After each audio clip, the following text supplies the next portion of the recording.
جی السلام علیکم. وعلیکم السلام. جی مولانا میں آپ سے یہ پوچھنا چاہ رہا تھا کہ یہ نماز جو ہے یہ تو تقریباً حضرت آدم علیہ السلام کے وقت سے چلتی آ رہی ہے. میں نے ایک حوالہ کہیں پڑھا تھا کہ حضرت آدم جب دنیا میں آئے پہلی دفعہ تو رات ہوئی تو وہ گھبرا گیا، اور جب صبح پو پھوٹی تو انہوں نے شکرانے میں 2 نفل ادا کیے. وہی نماز فجر اب تک چلتی آ رہی ہے. حضرت ابراہیم کے بارے میں بھی ملتا ہے کہ جب انہوں نے حضرت اسماعیل کے ساتھ مل کر بیت اللہ کی تعمیر کی تو مقام ابراہیم کی جگہ پہ یہاں پہ انہوں نے نوافل ادا کیے. لیکن ہمیں یہ اس میں یہودیوں میں اور عیسائیوں میں نماز کیا اس سے ملتی جلتی کوئی عبادت نظر نہیں آتی؟ آپ ذرا تھوڑی سی وضاحت فرمائیں گے؟ میرے بھائی یہ بات تو آپ کی بالکل ٹھیک ہے کہ نماز ہمیشہ سے دین کا جز رہی. کوئی نبی ایسا زمین پر نہیں آیا علیہ الصلوۃ والسلام جو نماز نہیں لے کر آیا. نماز سے خالی جو دین ہے نا وہ دین ہی نہیں، بالکل وہ کوئی اللہ کی طرف سے نازل شدہ نہیں. جو بھی انبیاء آئے ہیں اللہ حضرت اسماعیل علیہ السلام کے بارے میں کہتا کانا یامر اہلہ بالصلاۃ، وہ اپنے گھر والوں کو نماز کا کہتا تھا. حضرت مسیح علیہ السلام کہتے ہیں کہ اللہ نے مجھے نماز کا حکم دیا جب تک میں زندہ رہوں، اوصانی بالصلاۃ، نماز نہیں کبھی ختم. اور اللہ کے رسول نے بھی فرمایا وضو کر کے کہ یہی میرا وضو ہے، یہی میں سے پہلے انبیاء کا. نمازوں کے وقت بھی جبریل علیہ السلام نے جب آپ کو بتایا کہ یہاں سے یہاں تک ہے وہ بھی بتایا کہ یہ آپ کے بھی وقت ہیں اور نبیوں کی وقت. یہ نہیں کہنا چاہیے پہلے نبیوں کی 2 نمازیں 3 نہیں، یہ 5 ہی نمازیں رہی ہیں ہمیشہ سے. وضو بھی یہی رات آدم علیہ السلام سے چلا آ رہا، رسول کریم علیہ السلام پر بھی اللہ نے اس کو اتارا.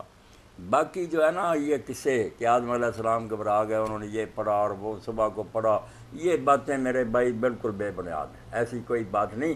اللہ نے ویسے ہی انبیاء علیہ السلام کو تعلیم دی تھی، اس کے مطابق وہ پڑھتے تھے، نہ گھبرائے نہ شکرانہ، نہ ابراہیم علیہ السلام اور اسماعیل نے کوئی نوافل ادا کیے. یہ کہانیاں تو جتنی ہیں نا واعظ حضرات کی گھڑی ہوئی ہیں، کوئی فائدہ نہیں. ویسے ہی انبیاء کو اللہ تعالیٰ نے وقت بتائے، طریقہ بتایا، اور طریقہ بھی قرآن مجید سے معلوم ہوتا کہ ایک ہی قیام ہوتا تھا، اس میں اللہ کی کتاب پڑھتے تھے تورات، پھر رکوع ہوتا تھا، سجدے ہوتے تھے. بالکل یہی طریقہ جو حضرت مریم علیہ السلام کو بھی کہا یا مریم اقنتی لربک واسجدی وارکعی مع الراکعین، اے مریم اللہ کے سامنے کھڑی ہوا کر عاجزی سے رکوع کر سجدے کر. نماز ایک ہی رہی ہے بالکل. ہاں یہی طریقہ رہا. باقی لوگوں نے بعد میں چھوڑ دیا. اسماعیل علیہ السلام کی اولاد نے کیا بیڑا غرق کیا؟ قرآن میں آتا کہ نماز جاتی رہی، کعبہ کے گرد گھومتے طواف کرتے، ساتھ میں ساز ہوتے، موسیقی چھینے اور اس طرح کے باجے بجاتے جاتے اور گاتے جاتے، مقام تسبیح تالیاں بجاتے اور گیت بھجن گاتے جیسے ہندو ہیں. مذہبوں نے خود نمازوں کو برباد کیا. نماز ایک ہی ہے کہ کھڑے ہو، پھر کھڑے کھڑے جب احساس ہوا کہ میں کھڑے ہونے کے لائق ہوں، میں تو گناہ گار ہوں، فوراً جھک گیا. پھر سوچا کہ میں تو اس لائق بھی نہیں. یہ بھی عاجزی کی کوئی حد نہیں. اعلیٰ ترین جو عضو تھا انسانی جسم میں سب سے اعلیٰ حصہ پیشانی ماتھا، کہ سر نہیں میں کہتا، وہ ایسی چیز پر رکھ لیا جس سے زیادہ کوئی شاید دلیل نہیں. زمین جس پر گندگی ڈالی جاتی ہے، لوگ پاؤں سے رونگتے ہیں، زمین پر سجدہ کی ضرور، جس کو قرآن نے کہا کہ سب سے زیادہ تو یہ ہے نا جو جوتیوں کے نیچے آتی، تم اس پر سجدہ کی. اسی لیے اللہ کے رسول علیہ السلام نے فرمایا کہ بندہ اپنے رب کے قریب سب سے زیادہ نزدیک اس وقت ہوتا ہے جب وہ سجدے میں سر رکھتا ہے. جب اب عاجزی کی حد ہو گئی، اب زمین میں تو نہیں گھس سکتا، کھڑا تھا جھک گیا، پھر زمین پر بچ گیا. یہی طریقہ رہا انبیاء علیہ السلام کا، اور کوئی نہیں تھا. اب یہود نصارہ نے چھوڑ دیا تو کیا کریں ان. میرا سوال یہ تھا کہ یہودیت میں اور عیسائیت میں اس سے ملتی جلتی یا اس قسم کی کوئی عبادت نظر نہیں آتی کہ یہ حضرت موسیٰ یا حضرت عیسیٰ کی تعلیمات کا حصہ نہیں رہی نماز؟ نہیں، یہی نماز رہی ہے ان کا بھی. اور یہ آپ سیرت نبی شبلی نعمانی کی دیکھیں، سید سلمان نبی نے جو سا انہوں نے بائبل سے وقت بھی یہی نکال کر دیے کہ ان وقتوں پر ہی لوگ مسجد اقصیٰ کی طرف منہ کرتے تھے، اپنی دعائیں کرو. اس کی وہ کہیں لکھ دیا جاتا دعا کرتے تھے. وقت یہی تھے، دانیال نبی سارے منہ کرتے تھے اس وقت مسجد اقصیٰ کی طرف جیسے قبلہ رو. اور اس طرح جو گھٹنوں کے بل جھکنا وہ یہی تھا رکوع. اب یہ بیٹھے بیٹھے ہی نا گھٹنوں کے بل ہو جاتے ہیں عیسائی حضرات، یہ تو ان کی مرضی ہے. گھٹنوں کے بل رکوع ہی تھا. سجدے کرتے تھے لوگ، زمین پر گر جاتے تھے. سجدے کا ذکر بھی بائبل میں بہت آتا. تو یہ باقاعدہ آپ قاموس الکتاب دیکھیں، سب چیزیں مل جائیں گی. باقی گم کر دی امتوں نے. مسلمانوں نے کیا کر دیا؟ ان میں کتنے ہیں جو ملنگ بن گئے، یہ نہیں جی کوئی نماز نہیں، دل سے پڑھنی چاہیے فلاں. یہ جب امتیں بگڑ جاتی ہیں تو ان کا اپنا قصور ہے. انبیاء علیہ السلام بالکل یہی کام کرتے ہیں۔ اب عیسائیوں کی آپ بات کرتے ہیں، عیسائیت تو کوئی دین نہیں، بالکل صاف بات ہے۔ عیسائیت میں کیا، نہ کوئی شریعت، نہ نماز، نہ قربانی، یہ تو ساری موسیٰ علیہ السلام نے بتائی تھی، اور عیسیٰ علیہ السلام نے کوئی نیا دین نہیں، انہی کے ساتھ یہودیوں کے ساتھ نماز پڑھتے تھے، وہی قربانیاں ہوتی تھیں، وہی ختنہ ہوتا تھا۔ شریعت تو موسیٰ علیہ السلام کی چلتی تھی، عیسیٰ علیہ السلام تو صرف آئے تھے کہ اس کا جو کھول رہ گیا نا خالی رسمیں، اس میں روح پیدا کریں، لوگ دل سے اللہ کی بات کریں۔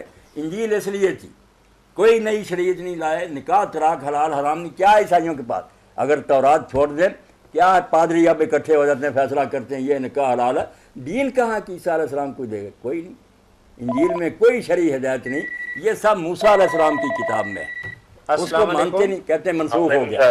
جی وعلیکم السلام ورحمۃ اللہ۔ اور ایک میں نے سوال کا جواب آپ سے پوچھنا۔ جی جی فرمائیے بھائی۔ سعید بول رہا ہوں فیصل آباد سے۔ جی جی گھر میں میری بیوی اکیلی ہوتی ہے، وہ جمعرات کو ختم دلاتے ہیں ہم، تو میں ہواری کے دوران عورت جو ہے وہ پکا کے اپنا، گھر میں کوئی بچہ بھی نہیں ہے، روٹی تو اس نے پکانی ہے، ہانڈی بھی اس نے پکانی ہے، کیا وہ ختم ہی دے سکتی ہے کہ نہیں؟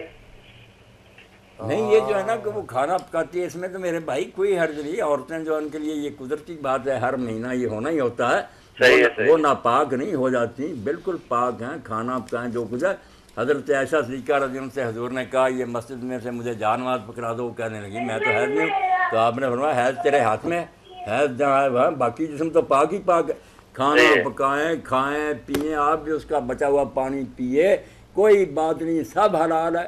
قرآن مجید نہیں زبان سے پڑھ سکتی، نماز نہیں پڑھ سکتی، مسجد میں نہیں جا سکتی، طواف کعبہ نہیں کر سکتی، باقی سارے کام ٹھیک ہے۔ ختم آپ پڑھ لیں، جو قرآن مجید پڑھنا ہے نا وہ صورتیں آپ پڑھ لیں، قل هو اللہ الحمد شریف تو آپ کو بھی آتی ختم ہوگی، تو پڑھ لیتے ہیں، لیکن بعض دفعہ میں گھر نہیں ہوتا۔ وہ نہیں پڑھ کوئی سکتی۔ بات نہیں۔ پہلی بات تو آپ یہ جانیں کہ حضرت مولانا احمد رضا خان رحمۃ اللہ علیہ سے بڑھ کر کون سنی تھا؟ وہ کہتے ہیں، جو یہ کہتے ہیں نا کہ کھانا آگے رکھے بغیر اثر نہیں ہوتا، بالکل نادان اور جاہل، الحجۃ الفاحش، کہتے ہیں بیکار بات ہے، کھانا آپ نے غریبوں کے لیے کہا دے دو، قرآن الگ پڑھ کے، آپ جب آئیں گے یا جہاں بیٹھے وہاں ہی قرآن پڑھ لینا، وہ ثواب الگ چلا جائے گا۔ کھانے میں کچھ جذب کرنا، یہ باقاعدہ انہوں نے رسالہ لکھا ہے، کیا ہے وہ لوگ جو کہتے ہیں پانی آگے رکھو، کھانا رکھو، پھر پڑھنا شروع کرنا، کیوں؟ قرآن رک جائے گا ویسے تو یہ حالت بھی تو دور کرنی چاہیے نا۔ آپ قرآن مجید علیحدہ جتنا جی چاہے پڑھیں، کھانا جو ہے غریبوں کو دیتے رہیں۔